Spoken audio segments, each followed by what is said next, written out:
안녕하십니까. 이어서 경남 뉴스입니다. 어제 막을 내린 96회 전국체전에서 경남 선수단이 종합 4위를 차지했습니다. 15년 연속 상위권을 달성했는데요. 금메달과 기록면에서도 값진 성과를 남겼습니다. 김대진 기자입니다. 초반 출발은 녹록지 않았습니다. 점수가 많은 단체전에서 줄줄이 탈락하며 위기를 맞았지만 개인전에서 곧바로 추격을 시작했습니다. 역도와 수영, 마라톤, 사이클 등에서 부지런히 메달 사냥을 이어가 대회 사흘 만에 지난해 전체 메달의 절반을 넘는 131개를 따냈습니다. 고등부도 대회 5일째를 골든데이로 만들며 모두 30개의 금메달을 따내 4위 입상에 힘을 보탰습니다. 종합 1위 종목도 쏟아졌습니다. 훈련장도 제대로 없었던 우슈 쿵푸와 최고 성적을 낸 역도를 비롯해 야구와 탁구, 골프 등 9개 종목에서 종합 1위를 차지했습니다. 7일간의 열전 끝에 경남 선수단은 역대 가장 많은 금메달 90개와 은 91개, 동 101개로 막판까지 접전을 펼쳤던 경북을 2천여 점 차로 따돌렸습니다. 임원 선수 모두 힘이 합쳐진 결과라고 그렇게 생각이 됩니다. 경남 체육이 발전될 수 있도록 금년에 좀 부족했던 부분, 또 좋았던 부분을 잘 정리해서 다시 우리 16년 연속에서 계속 이어질 수 있도록. 풍성한 기록도 나왔습니다. 수영의 유현지와 핀수영의 임민지가 한국 신기록을 만들어냈고 10개의 대회 신기록도 새로 쓰며 경남 체육의 위상을 높였습니다. KBS 뉴스 김대진입니다. 어린이집에서 또 아동학대 사건이 일어났습니다. 15개월 된 아이의 식사교육을 하다 벌어진 일인데 학대 의도와 상관없이 아이가 위협을 느꼈다면 아동학대가 될 수 있습니다. 차주아 기자입니다. 보육교사가 손바닥으로 식탁에 앉은 15개월 된 아이의 등을 내려칩니다. 뒤이어 아이의 입을 연달아 때리고는 휴지로 닦아줍니다. 해당 어린이집은 식사 지도를 하다가 빚어진 일이라며 학대할 의도는 없었다고 해명했습니다. 하지만 아이는 집에서 막대기를 보며 울고 밤에 제대로 잠을 못 자는 등 심각한 후유증을 보였습니다. 잘 때 갑자기 막 울면서 일어나고 이런 건 있었는데 그것 때문이라고는 생각 못했죠. 빈혈 들었는데 애가 그걸 보더만 기겁했다는데 혹시나 상처받고 이랬을까 봐 조금 걱정돼서. 아동보호 전문기관도 엄연한 신체학대라고 규정했습니다. 학대 의도가 없었더라도 아이가 위협을 느꼈다면 아동학대에 해당한다는 겁니다. 전문가들은 아이의 나쁜 습관을 고치려 한 훈육이 아이에 따라서는 상처로 남을 수 있다고 경고합니다. 아이 입장에서 이것이 신체적으로나 심리적으로 위해가 됐다고 보여지면 이거를 학대로 진단을 하거든요. 어른의 입장에서 접근을 하다 보면 좀 더 강압적일 수가 있는 거예요. 경찰은 해당 어린이집 원장과 보육교사 등 3명을 아동학대 혐의로 불구속 입건했습니다. KBS 뉴스 차주아입니다. 창원지법 제1형사부는 초등학교 여학생들 앞에서 음란행위를 한 혐의로 기소된 74살 도모 씨에 대한 항소심에서 징역 10월을 선고한 원심을 깨고 징역 1년 2월을 선고했습니다. 재판부는 판결문에서 어린 학생들 앞에서 음란행위를 해 죄질이 좋지 않은 데다 2000년에도 아동 강제추행 등으로 실형을 선고받고도 또 범행을 했다며 원심의 형량이 가볍다고 밝혔습니다. 절도 피해 예방을 위한 가장 손쉬운 방법, 문단속입니다. 그런데 집에 사람이 있다고 문단속 소홀히 하는 분들도 많은데요. 범행 대상이 되기 쉽습니다. 손원혁 기자입니다. 주택가 골목, 한 남성이 대문 앞에서 신발을 벗고 살금살금 집으로 들어갑니다. 잠시 뒤 나와서는 대문 밖에서 신발을 다시 신습니다. 도둑입니다. 얼마 후 몰래 들어간 또 다른 집에서는 신발을 다시 신지도 못하고 맨발로 주랭랑을 칩니다. 집주인에게 들킨 겁니다. 몇 달 사이 같은 골목에서만 절도 7건, 400만 원의 피해가 났습니다. 폰이 없어져갖고 확인해 보니까 가방도 없어지고 이 동네에 도둑이 될 거라고 생각도 못했고요.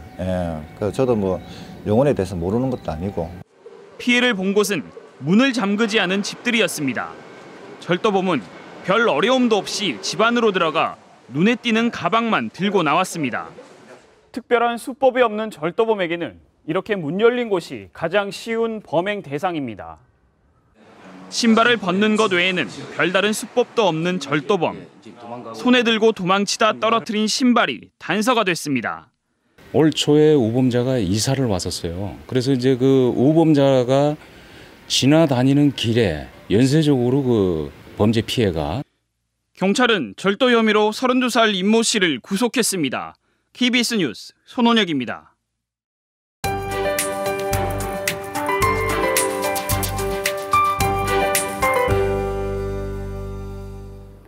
오늘도 출근길은 서늘합니다. 창원이 13도, 밀양이 10도로 시작하고 있는데요. 낮 동안에는 23도 안팎까지 올라 예년 기온을 웃돌겠습니다. 크게 벌어지는 일교차에 주의하시기 바랍니다. 이번 주말 가을은 더욱 깊어지겠습니다. 구름만 간간히 지나겠고 낮 기온은 평년 수준을 회복하겠습니다. 오늘은 서쪽에서 다가오는 고기압의 영향을 받겠는데요. 오전까지 내륙엔 안개가 짙을 것으로 예상돼 교통안전에 주의하셔야겠습니다. 동부 지역입니다. 현재 창원이 13도, 거제가 12도로 출발합니다. 한낮엔 김해가 25도, 창원이 23도로 예년 수준을 웃돌겠습니다. 서부 지역도 낮과 밤의 기온차가 크게 벌어지겠습니다. 특히 내륙은 10도 이상 차이 나겠고 아침 저녁으론 쌀쌀하겠습니다. 바다의 물결은 남해 동부 먼바다에서 최고 2.5m로 일겠습니다. 요즘 미세먼지와 함께 가뭄도 심각해서 가을비가 더욱 기다려지는데요. 다음 주 화요일 비 예보가 들어와 있습니다. 기상정보였습니다.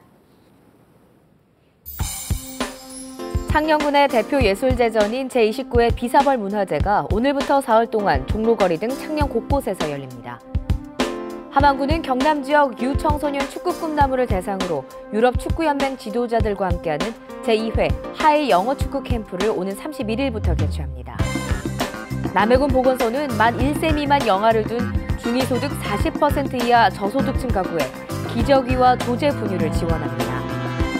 밀양시는 오는 24일과 25일 밀양 단장면 체육공원 일대에서 제8회 밀양 대추축제를 개최합니다. 2015 경남 서부권 채용 박람회가 오늘 진주 실내체육관에서 열립니다. 이번 채용 박람회에는 항공우주 중소기업 등 지역 188개 기업이 참가하며 신입과 경력 등 900여 명 채용을 목표로 하고 있습니다. 채용 박람회 현장에서는 구인 구직 상담과 자기소개 컨설팅 등 부대 행사가 진행되며 진주 혁신도시 이전기관 홍보관도 운영됩니다. 경상남도와 사천시가 대한항공과 8개 여행사 관계자를 초청해 사천과 진주, 고성에서 팸투어를 합니다. 사천공항 활성화를 위해 기획된 이번 팸투어에서 여행사 관계자들은 어제와 오늘 사천 다솔사와 항공우주박물관, 삼천포항 유람선, 진주성 등을 방문해 남해안권 관광상품을 개발할 계획입니다. 한편 경남개발공사와 경남 서부권 9개 시군은 어제 사천공항 활성화 방안 토론회를 개최했습니다. 밀양시 용평동에 국내 최대 규모의 자동차 유통 복합단지가 추진됩니다. 밀양시는 대구의 모 업체가 2천여억 원을 들여 용평동 일원 80만 제곱미터에 원스톱 시스템으로 자동차 유통과 정비 튜닝 사업 등을 할 수 있는 전문단지 조성을 제안했다고 밝혔습니다. 밀양시는 최근 주민설명회를 열었고 사업이 추진되면 오는 2019년 완공할 계획입니다. 창원시가 의창구 북면 인구가 2만 8천 명을 돌파함에 따라 읍승격을 추진합니다. 창원시 북면은 감계리와 무동리 신도시 조성과 동전 일반 산업단지 등 개발 바람일며 만여 명에 불과하던 인구가 오는 2018년엔 7만여 명에 이를 것으로 전망됩니다. 창원시는 시의회 의견 청취와 행정자치부의 읍승격을 승인 등을 거쳐 내년 1월 가칭 부급으로 승격시킬 방침입니다. 전국체전에 이어 강원도에서 열리는 제35회 전국장애인체전 경남선수단 결단식이 어제 창원 곰두리 국민체육센터에서 열렸습니다. 오는 28일부터 닷새간 열리는 이번 전국장애인체전에 전국에서 27개 종목에 7,400여 명의 선수단이 참가하고 경남선수단은 22개 종목에 329명이 참가합니다. 창원지법 제4형사부는 건설업체로부터 시공사 선정 대가로 1억 9천만 원을 받은 혐의로 구속 기소된 재건축 관리업체 대표 홍모 씨에게 징역 5년에 벌금과 추징금으로 각각 1억 9천만 원을 선고했습니다. 재판부는 판결문에 재건축 사업은 공공성이 매우 강한데 홍 씨가 조합을 대신해 업무를 추진하며 조합의 의사결정에 영향을 미칠 수 있고 받은 뇌물의 액수가 큰 점을 고려하면 실형이 불가피하다고 밝혔습니다. KBS 뉴스를 마칩니다. 고맙습니다.